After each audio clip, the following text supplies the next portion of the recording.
پاکستانیوں شہباز شریف اور نواز شریف نے سن 2017 میں ساہیوال میں ایک پاور پلانٹ لگایا تھا جو کوئلے سے بجلی پیدا کرتا ہے۔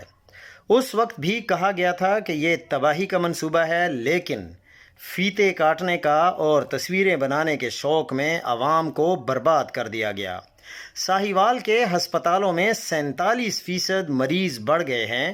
ان میں سانس کی بیماری، آنکھوں کی سوزش، جلد کے امراض، گردے کے امراض، ہیپیٹائٹس بہت بڑھ گیا ہے، اور ڈاکٹر کہتے ہیں عجیب پراسرار بیماری سے لوگ اچانک فوت ہونے لگ گئے ہیں۔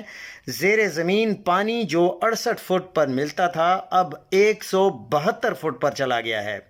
جانور بیمار رہتے ہیں، فصلیں اور باغات شدید متاثر ہوئے ہیں۔ کوئلے سے بجلی بنانے کے پروجیکٹس کو پوری دنیا میں بند کیا جا رہا تھا، لیکن ہمارے حکمران اس کو اٹھا کر پاکستان لے آئے تاکہ یہاں کے عوام کی زندگی اجیرن بنائی جا سکے۔ یہ تو حقیقت بات ہے، اس میں تو کوئی دو رائے نہیں ہے، لیکن یہ اسد علی طور نے یہ خبر بریک کی ہے۔